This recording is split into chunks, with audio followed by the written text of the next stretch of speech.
for an inheritance someday. Last time I visited with my mom and dad, I said, you don't owe me nothing. All I needed to get out when I was younger. Parents, are we teaching our kids that they're to wait for an inheritance someday or to go on and live their life? And then giving them the help they need at the beginning to start strong. That's what kids need. But probably the best preparation that David made for his son was his prayer for his son. In 1 Chronicles 29, verse 19, the Bible tells us that David prayed, and give my son Solomon the wholehearted devotion to keep your commands, requirements, and decrees, and to do everything to build the palatial structure for which I have provided. Mom? Dad? When was the last time your kids heard you pray? Oh, I know you pray for them. I pray for mine too. Before I go to bed at night, in my private time with God. But when was the last time they heard you pray? And for their spiritual walk? And as a minister, along with doing funerals, what I also have a chance to do is to do a few weddings. And a number of times I've heard parents go up to the new bride or the new groom and look them in the eye and say, you don't know this, but I have been praying for you for years. I just didn't know your name. Will your successor benefit from the knowledge of your prayers for their life?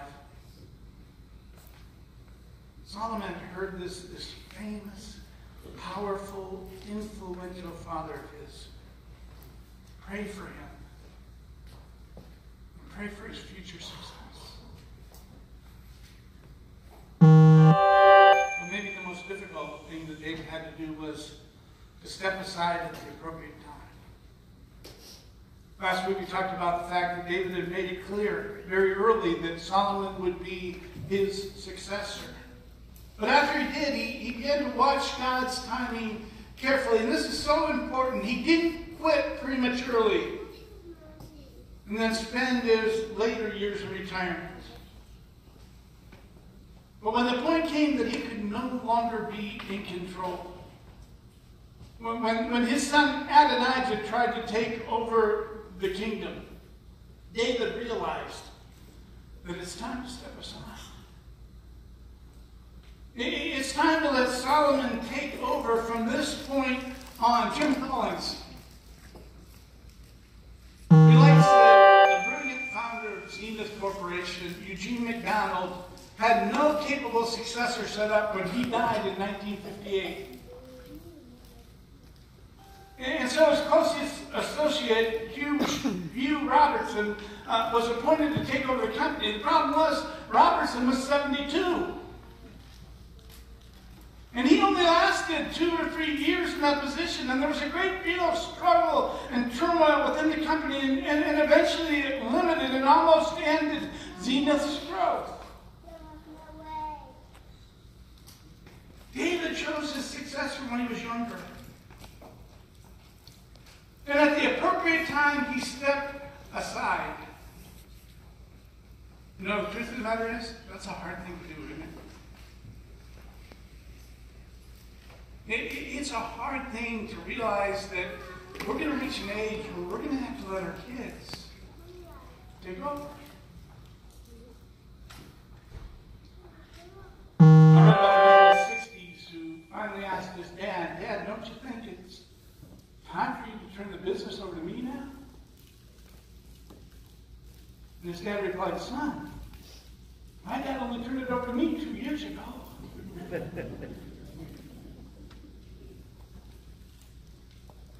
In his book entitled Too Great a Temptation, Joe Gregory tells of one of the finest preachers in our country, a man named W.A. Criswell, who preached at First Baptist Church in Dallas, Texas, one of the largest churches in the nation. The problem was W.A. Criswell got into his 80s. He had no successor. So he went out and he chose Joel Gregory and brought him on staff and promised that he'd step aside. But the problem was he couldn't do it. He kept hanging on and hanging in. And there were struggles between the young and the old. And finally Gregory ended up leaving. And in the book he writes, part of the problem is that a great, great preacher he was. Just had difficulty knowing when it was time to step aside. I've been preaching now almost 40 years. And one of the things I've noticed time and again is that when a retired minister in the church, who's pastored there for a long time, is not willing to leave, he's a burden to his successor. There's just too great a temptation to want to stay in control. But that wasn't the case with David. Once David announced that Solomon was king, he stepped aside. In 1 Chronicles 29, verses 23 to 25, it says, "So Solomon sat on the throne of the Lord as king in the place of his father David. And he prospered, and all Israel obeyed him. All the officers and mighty men, all of the King David's sons, pledged their submission to King Solomon. And the Lord highly exalted Solomon in the sight of all Israel, and bestowed on him a royal splendor such as Israel had ever known before." David made great plans for his successor, but he knew he had to stay within God's will and within God's timing. Somebody once said, if you want to hear God laugh, you tell him your plans. The most important thing is to follow his plans. Jesus tells us in Luke 14, verses 28 to 30, suppose one of you wants to build a tower. Will you not first sit down and estimate the cost to see whether you have enough money to complete it? For if he lays the foundation but is not able to finish it, everyone who sees it will ridicule him, saying, "This fellow began to build but wasn't able to finish." Listen, we need to finish strong. And finishing strong sometimes means knowing when to step aside and letting God be in control. And know God has our best in mind. A dear friend of mine, Wayne Smith, passed away a few years ago. But Wayne retired from Southwood Christian Church in Lexington, Kentucky at the age of 64. He'd been there 40 years, since he was 24 years old. And everybody wondered what was going to happen when Wayne Smith was gone. When he left the church was running 4,000. The week after he left, it ran 5,000. And the next week it went up to 5,050. And the third week it went to 5,100. And the fourth week it went down to 5,050. And Wayne said, I knew they couldn't sustain it. But Mike Grove, the new minister, said, the reason the church continued to grow was because Wayne prepared the way. He laid the foundation for his successor on the right things. 1 Corinthians 3 verse 11 says, for no one can lay a foundation other than the one already laid, which is Jesus Christ. There were some that thought when Wayne Smith retired or when Wayne Smith died, that Southwood and the Christian church would fall apart. Wayne used to say this. He said, but they don't understand this. But the leader of this church died 2,000 years ago and rose from the dead, never to die again. And he'll continue to bless. See, the church isn't built on anything except Jesus Christ. He's the leader. He's the center. The reason that David was successful is he built his life on God. And when we build our lives on the right things, they stay strong. You know, the only thing I want in life, the only thing I desire is one day to hear the words, "Well done," from an audience of one.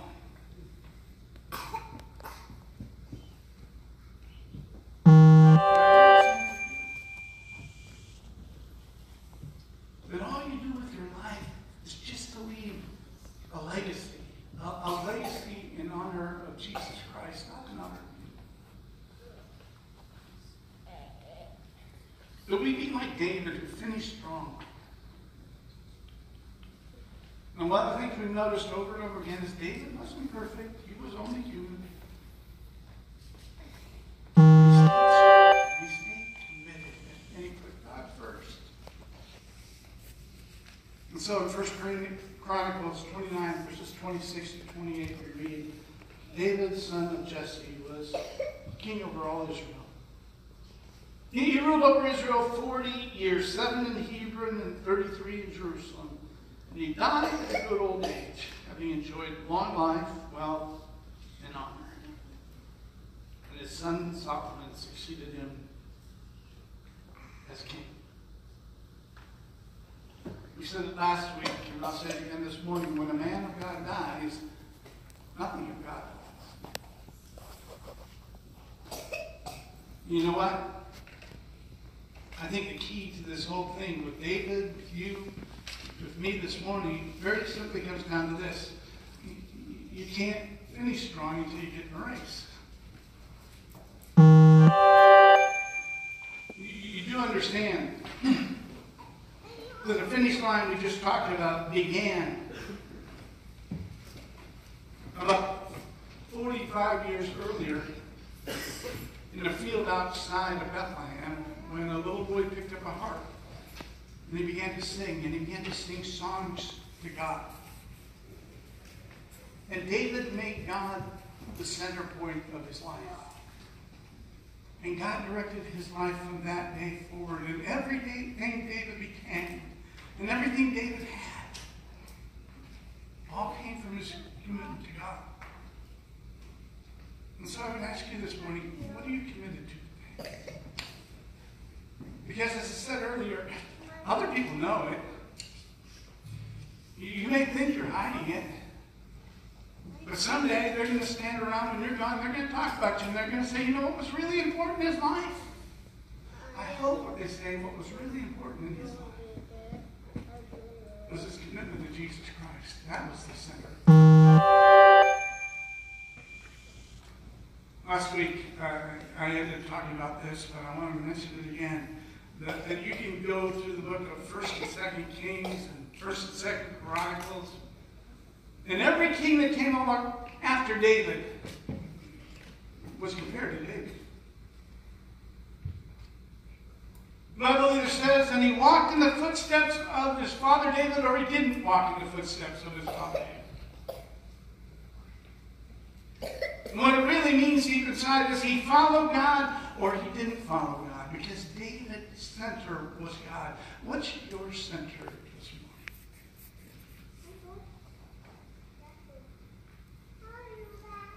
Do you need to make some change in your life today? Because you can't finish a race you never start. And maybe today is your starting line, not your finish line. Maybe you're young and you've got a lot of life left to go. Maybe you're at the age now where you feel like you're making the last lap. Doesn't mean anything. Today you can start the race that ends with the greatest victory. Those who are well done, my good and faithful servant. If you need to make a change in your life this morning, we're going to offer an invitation for you today.